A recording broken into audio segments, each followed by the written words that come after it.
मैं प्रतिभा सिंह आज जो आपको कहानी सुनाने जा रही हूँ वो कहानी है मुंशी प्रेमचंद द्वारा लिखी कहानी नशा। अंत तक जरूर सुनना, आपके अंतर्मन तक छू जाएगी।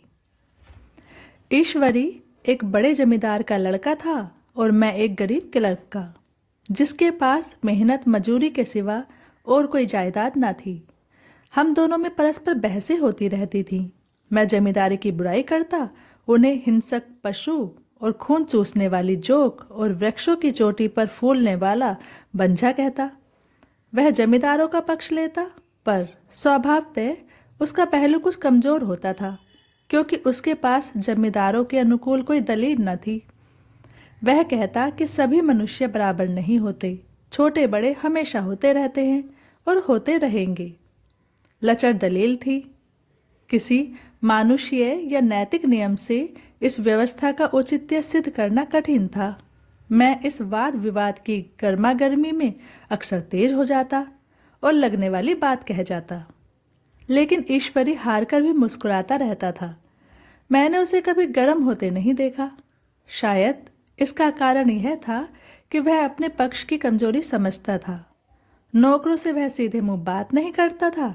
अमीरों में जो एक बेदर्दी और उदंडता होती है, उसमें भी वह प्रचुर भाग में मिला हुआ था।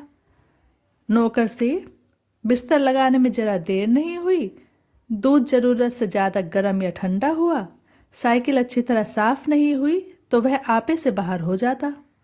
सुस्ती या बदतमीजी उसे जरा भी बर्दाश्त न थी। पर दोस्तों और विशेषकर मुझसे उसका व्यवहार सौहार्द और नम्रता से भरा हुआ होता था। शायद उसकी जगह मैं होता तो मुझ में भी वही कठोरताएं पैदा हो जाती जो उसमें थी, क्योंकि मेरा लोक प्रेम सिद्धांतों पर नहीं, निजी दशाओं पर टिका हुआ था। लेकिन वह मेरी जगह होकर भी शायद अमीर ही रहता, क्योंकि वह प्रकृति से ही विलासी और ऐश्वर्य प्रिय था। अब की दशहरे की छुट्टियों में मैंने निश्चय किया कि घर न जाऊंगा। मेरे पास किराए के लिए रुपए न थे और न घर वालों को तकलीफ देना चाहता था। मैं जानता हूँ वे मुझे जो कुछ देते हैं वह उनकी हैसियत से बहुत ज़्यादा है। उसके साथ ही परीक्षा का ख्याल था। अभी बहुत कुछ पढ़ना है। बोर्डिंग हाउस में भूत की तरह अकेले पड़े रहने को भी जीना चाहता था। इसलिए जब ईश्वरी ने मुझे अपने घर का न्योता दिया तो मैं बिना आग्रह के राजी हो गया। ईश्वरी के साथ परीक्षा की तैयारी खूब हो जाएगी। वह अमीर होकर भी मेहनती और जहीन है। उसने इसके साथ ही कहा, लेकिन भाई एक बात का ख्याल रखना, वहाँ अगर जमींदारों की निंदा की तो मामला बिगड़ जाएगा और मेरे घर वालों को बुरा लगेगा। वह लोग तो असामियों पर इसी दावे से शासन करते हैं कि ईश्वर ने असामियों को उनकी सेवा के लिए ही पैदा किया है। असामी भी यही समझता है। अगर उसे सुझा दिया जाए कि जमींदार और असामी में कोई मौलिक भेद नहीं है तो जमींदारी का कहीं पता ना लगे। मैंने कहा, तो क्या तुम समझते हो कि वहां जाकर मैं कुछ और हो जाऊंगा? हाँ, मैं तो यही समझता हूँ। तुम गलत समझते हो। ईश्वरी ने इसका कोई जवाब न दिया। कदाचित उसने इस मामले को मेरे विवेक पर छोड़ दिया और बहुत अच्छा किया। अगर वह अपनी बात पर अड़ता तो मैं भी जिद पकड़ लेता। सेकंड क्लास तो क्या, मैंने कभी इंटर क्लास में भी सफ़र न किया था। अब के सेकंड क्लास में सफ़र का सौभाग्य प्राप्त हुआ। गाड़ी तो 9 बजे रात को आती थी, पर यात्रा के हर्ष में हम शाम को स्टेशन पर जा पहुँचे। कुछ देर इधर उधर सैर करने के बाद रिफ्रेशमेंट रूम में जाकर हम लोगों ने भोजन किया। मेरी वेशभूषा और रंग ढंग से पारखी खानसामों को यह पहचानने में देर न लगी कि मालिक कौन है और पिछलगू कौन। लेकिन न जाने क्यों मुझे उनकी गुस्ताखी बुरी लग रही थी। पैसे ईश्वरी की जेब से गए। शायद मेरे पिता को जो वेतन मिलता है उससे ज़्यादा इन खानसामों को इनाम इकराम में मिल जाता हो। एक अठन्नी तो चलते समय ईश्वरी ही ने दी। फिर भी मैं उन सबों की उस तत्परता और विनय की अपेक्षा करता था जिससे वे ईश्वरी की सेवा कर रहे थे। ईश्वरी के हुक्म पर सब के सब दौड़ते हैं, लेकिन मैं कोई चीज़ मांगता हूँ तो उतना उत्साह नहीं दिखाते। मुझे भोजन में कुछ स्वाद न मिला। यह भेद मेरे ध्यान को संपूर्ण रूप से अपनी ओर खींचे हुए था। गाड़ी आई, हम दोनों सवार हुए। खान सामो ने ईश्वरी को सलाम किया और मेरी ओर देखा भी नहीं। ईश्वरी ने कहा, कितने तमीजदार हैं ये सब, और एक हमारे नौकर हैं कि कोई काम ढंग का नहीं। मैंने खट्टे मन से कहा, इसी तरह अगर तुम अपने नौकरों को भी 8 आने रोज इनाम दिया करो तो शायद इनसे ज्यादा तमीजदार हो जाए। तो क्या तुम समझते हो यह सब केवल इनाम के लालच से इतना अदब करते हैं? जी नहीं, कदापि नहीं। तमीज और अदब तो इनके रक्त में मिल गया है। गाड़ी चली, डाक थी, प्रयाग से चली तो प्रतापगढ़ जाकर रुकी। एक आदमी ने हमारा कमरा खोला, मैं तुरंत चिल्ला उठा, दूसरा दर्जा है, 2nd क्लास है। उस मुसाफिर ने डब्बे के अंदर आकर मेरी ओर एक विचित्र उपेक्षा की दृष्टि से देखकर कहा, जी हाँ सेवक, इतना समझता है, और बीच वाले बर्थ पर बैठ गया। मुझे कितनी लज्जा आई, कह नहीं सकता। भोर होते होते हम लोग मुरादाबाद पहुंचे। स्टेशन पर कई आदमी हमारे स्वागत के लिए खड़े थे। 2 भद्र पुरुष थे, 5 बेगार। बेगारों ने हमारा लगेज उठाया, दोनों भद्र पुरुष पीछे पीछे चले। एक मुसलमान था, रियासत अली, दूसरा ब्राह्मण था, राम हरख। दोनों ने मेरी ओर अपरिचित नेत्रों से देखा, मानो कह रहे हैं, तुम कोवे होकर हंस के साथ कैसे? रियासत अली ने ईश्वरी से पूछा, यह बाबू साहब क्या आपके साथ पढ़ते हैं? ईश्वरी ने जवाब दिया, हाँ, साथ पढ़ते भी हैं और साथ रहते भी हैं। यो कहिए कि आप ही की बदौलत मैं इलाहाबाद पड़ा हुआ हूँ, नहीं कब का लखनऊ चला आया होता। अब कि मैं इन्हें घसीट लाया। इनके घर से कई तार आ चुके थे, मगर मैंने इनकारी जवाब दिलवा दिए। आखिर तार तो अर्जेंट था, जिसकी फीस 4 आने प्रति शब्द है, पर यहाँ से भी उसका जवाब इनकार ही गया। दोनों सज्जनों ने मेरी ओर चकित नेत्रों से देखा, आतंकित हो जाने की चेष्टा करते जान पड़े। रियासत अली ने अर्धशंका के स्वर में कहा, लेकिन आप बड़े सादे लिबास में रहते हैं। ईश्वरी ने शंका निवारण की, महात्मा गांधी के भक्त हैं साहब, खद्दर के सिवा कुछ पहनते ही नहीं, पुराने सारे कपड़े जला डाले, यो कहो कि राजा हैं। 2.5 लाख सालाना की रियासत है, पर आपकी सूरत देखो तो मालूम होता है अभी अनाथालय से पकड़ कर लाए हैं। राम हरख बोले, अमीरों को ऐसा स्वभाव बहुत कम देखने में आता है, कोई भाप ही नहीं सकता। रियासत अली ने समर्थन किया, आपने महाराज चांगली को देखा होता तो दांतों तले उंगली दबाते, एक गाड़े की मिर्जाई और चमरोधे जूते पहने बाजारों में घुमा करते थे। सुनते हैं एक बार बेगार में पकड़े गए थे और उन्हीं ने 10 लाख से कॉलेज खोल दिया। मैं मन में कटा जा रहा था, पर ना जाने क्या बात थी कि यह सफ़ेद झूठ उस वक्त मुझे हास्यास्पद न जान पड़ा। उसके प्रत्येक वाक्य के साथ मानो मैं उस कल्पित वैभव के समीपतर आता जाता था। मैं सह सवार नहीं हूँ, हाँ, लड़कपन में कई बार लद्दू घोड़ों पर सवार हुआ हूँ। यहाँ देखा तो 2 कला रास घोड़े हमारे लिए तैयार खड़े थे। मेरी तो जान ही निकल गई। सवार हुआ, पर बोटियाँ काँप रही थी। मैंने चेहरे पर शिकन न पड़ने दिया, घोड़े को ईश्वरी के पीछे डाल दिया। खैरियत यह हुई कि ईश्वरी ने घोड़े को तेज न किया, वरना शायद मैं हाथ पैर तुड़वा कर लौटता। संभव है ईश्वरी ने समझ लिया हो कि यह कितने पानी में है। ईश्वरी का घर क्या था, किला था। इमाम बाड़े का सा फाटक, द्वार पर पहरेदार टहलता हुआ, नौकरों का कोई हिसाब नहीं, एक हाथी बंधा हुआ। ईश्वरी ने अपने पिता, चाचा, ताऊ आदि सबसे मेरा परिचय कराया, और उसी अतिशयोक्ति के साथ ऐसी हवा बांधी कि कुछ न पूछिए। नौकर चाकर ही नहीं, घर के लोग भी मेरा सम्मान करने लगे। देहात के जमींदार, लाखों का मुनाफा, मगर पुलिस कांस्टेबल को अफसर समझने वाले। कई महाशय तो मुझे हुजूर हुजूर कहने लगे। जब जरा एकांत हुआ तो मैंने ईश्वरी से कहा, तुम बड़े शैतान हो यार, मेरी मिट्टी क्यों पलीत कर रहे हो? ईश्वरी ने दृढ़ मुस्कान के साथ कहा, इन गधों के सामने यही चाल जरूरी थी, वरना सीधे मुंह बोलते भी नहीं। जरा देर के बाद नाई हम पाँव दबाने आया।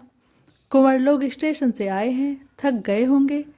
ईश्वरी ने मेरी ओर इशारा करके कहा, पहले कुंवर साहब के पाँव दबा। मैं चारपाई पर लेटा हुआ था।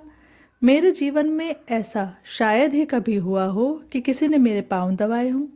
मैं इसे अमीरों के चोचले, रईसों का गधापन और बड़े आदमियों की मुठमर्दी और जाने क्या क्या कहकर ईश्वरी का परिहास किया करता, और आज मैं पोतड़ों का रईस बनने का स्वांग भर रहा था। इतने में 10 बज गए। पुरानी सभ्यता के लोग थे। नई रोशनी अभी केवल पहाड़ की चोटी तक पहुंच पाई थी। अंदर से भोजन का बुलावा आया। हम स्नान करने चले।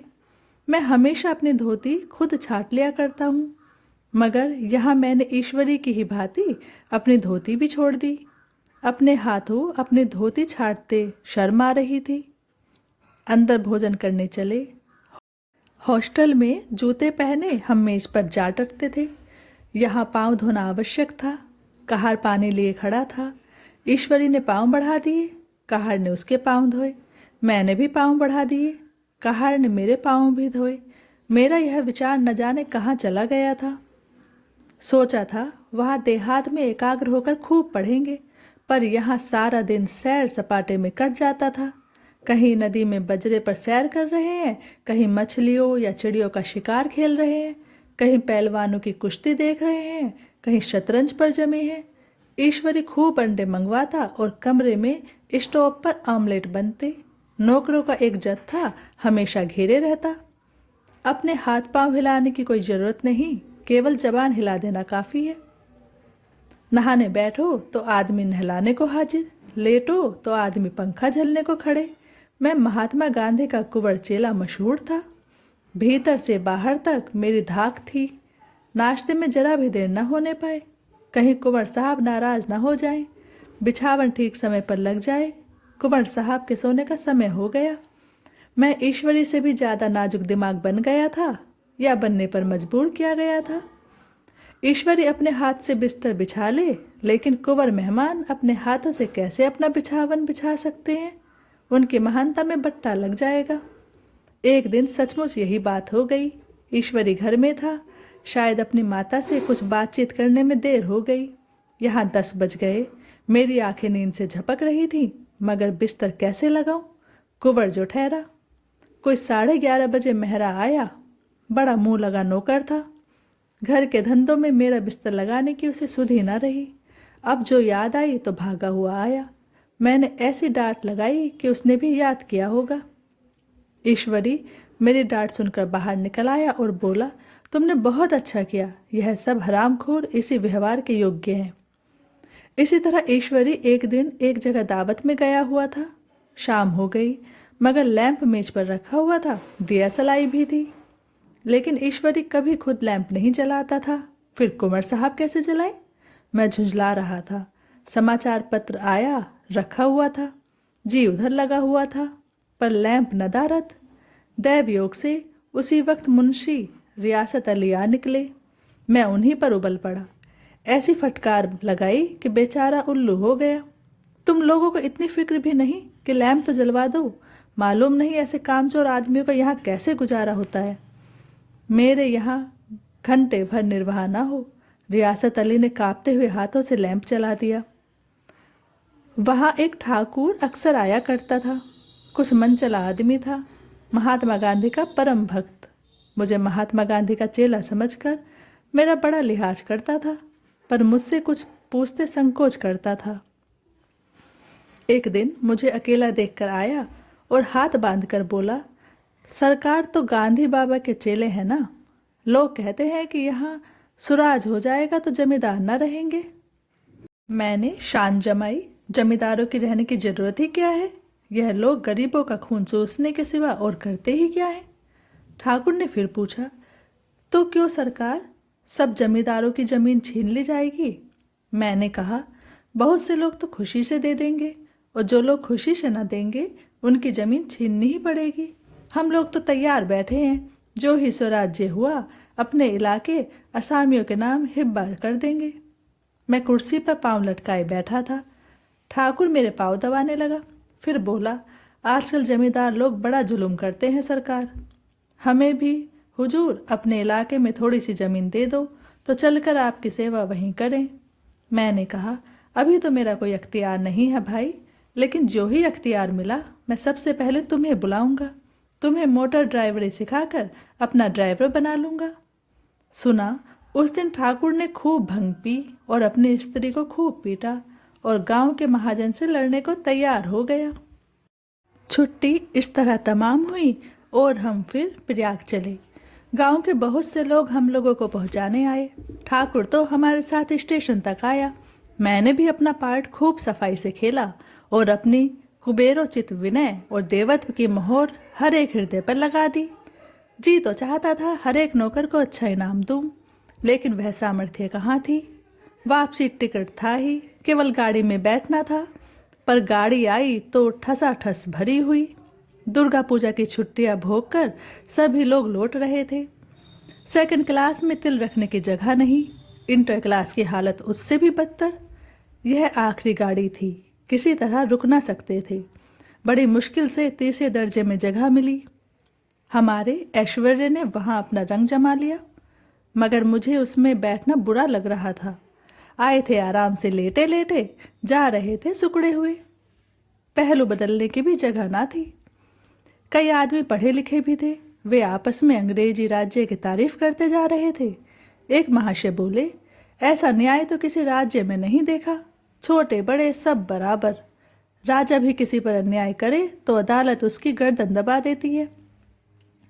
दूसरे सज्जन ने समर्थन किया, अरे साहब, आप खुद बादशाह पर दावा कर सकते हैं, अदालत में बादशाह पर डिग्री हो जाती है। एक आदमी जिसकी पीठ पर बड़ा गट्ठर बंधा हुआ था, कलकत्ते जा रहा था। कहीं गठरी रखने की जगह न मिलती थी, पीठ पर बांधे हुए था। इससे बेचैन होकर बार बार द्वार पर खड़ा हो जाता। मैं द्वार के पास ही बैठा हुआ था। उसका बार बार आकर मेरे मुंह को अपनी गठरी से रगड़ना मुझे बहुत बुरा लग रहा था। एक तो हवा यूं ही कम थी, दूसरे उस गंवार का आकर मेरे मुंह पर खड़े हो जाना मानो मेरा गला दबाना था। मैं कुछ देर तक जब्त किए बैठा रहा। एकाएक मुझे क्रोध आ गया। मैंने उसे पकड़कर पीछे ठेल दिया और 2 तमाचे जोर जोर से लगाए। उसने आंखें निकाल कर कहा, क्यों मारते हो बाबूजी, हमने भी किराया दिया है। मैंने उठकर 2-3 तमाचे और जड़ दिए। गाड़ी में तूफान आ गया। चारों ओर से मुझ पर बौछार पड़ने लगी। अगर इतने नाजुक मिजाज हो तो अव्वल दर्जे में क्यों नहीं बैठे?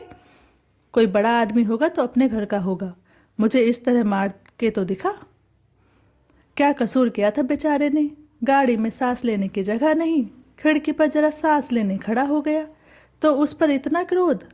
अमीर होकर क्या आदमी अपनी इंसानियत बिल्कुल खो देता है? यह भी अंग्रेजी राज्य है जिसका आप बखान कर रहे थे।